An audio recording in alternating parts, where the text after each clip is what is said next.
30 anos atrás, o Brasil ficava em choque.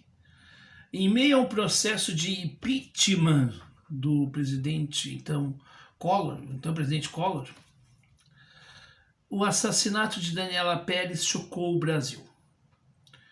Um dos autores, Guilherme de Pádua, colega de Daniela Pérez, na novela de Corpo e Alma, que era uma novela que fazia um grande sucesso à época, escrito por pela sua mãe, né, a Glória Pérez, e o núcleo ali de Daniela Pérez com o Guilherme de Pádua era um núcleo que estava fazendo muito sucesso. Eu praticamente gostava bastante do personagem dele, o Bira, isso eu me lembro muito bem.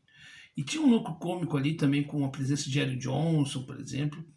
Eu não me lembro bem como é que era o personagem do Eric Johnson, e eu também confesso que eu nunca tive vontade de ver de novo essa novela. Foi meio traumático para mim, assim, sabe? Então eu nunca vi essa novela de novo. Mas eu me lembro que o Eric Johnson fazia um personagem meio esquisitão e tal, e era um personagem que o pessoal, assim, do meu tempo, assim, do colégio, gostava de brincar e de imitar e tudo mais. Então a gente gostava daquele núcleo. E efetivamente, o que eu tenho visto é que pessoas até comemorando a morte do Guilherme de Pádua, como se a morte fosse algo que, como é que eu vou dizer assim, como se fosse a maior pena do mundo. E ela é neste mundo, mas ela não pode ser usada como uma coisa de vingança. Infelizmente, a morte de Guilherme de Pádua não vai trazer de volta a Daniela Pérez e não vai nos trazer de volta, né, para aqueles anos e reconstruir a história, porque a história ela é feita, terminado o ato, não tem como regravar. Né? Ela é uma fita que não tem como regravar, ela é tudo ao vivo. E se a gente não está bem preparado, a gente, né, vai fazer cenas ruins e está lá gravado e não tem como rebobinar, não tem um videotape do tempo. Mas a gente tem uma coisa, e é muito importante, é a nossa coerência. Eu tenho uma leitura espiritual sobre isto, né? É interessante que Daniela Pérez sofreu, né, um atentado na região torácica. Inclusive o seu coração ficou exposto, né? Algo lamentável. E espiritualmente falando, isso deve ter ficado, né? Esse crime deve ter ficado naquilo que alguns chamam de aura, que eu, como espírita, chamo de perispírito.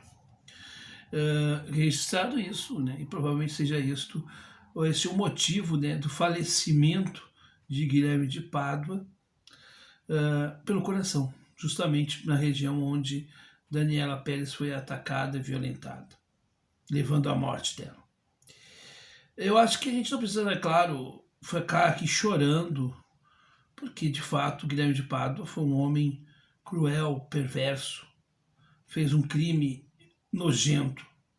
Óbvio que eu não posso aqui dizer para você, do outro lado, que eu morro de amores por Guilherme de Pádua, porque o Guilherme de Pádua não é santo, não vai ser agora. Não foi santo, não vai ser agora. Agora, fazer tipo de rir, comemorar como se fosse um feito a morte dele, talvez revele a necessidade que nós sempre temos de devolver o mal que nós recebemos de uma maneira tão triste, em que a gente acha que quando a gente devolve o mal para o outro, a gente se torna menos infeliz. Quando na verdade essa devolução ela não vai nos representar nada. Daniela Pérez não vai voltar, nem aqueles anos vão voltar.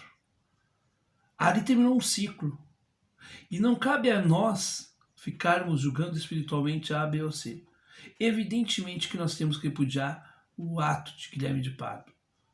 Mas ele pagou, e talvez pagou espiritualmente, e se ele não está arrependido ainda no outro lado da vida, a única coisa que me resta fazer é eu pedir para Deus para que ele um dia caia em si do seu erro. E que ele tenha um arrependimento de verdade.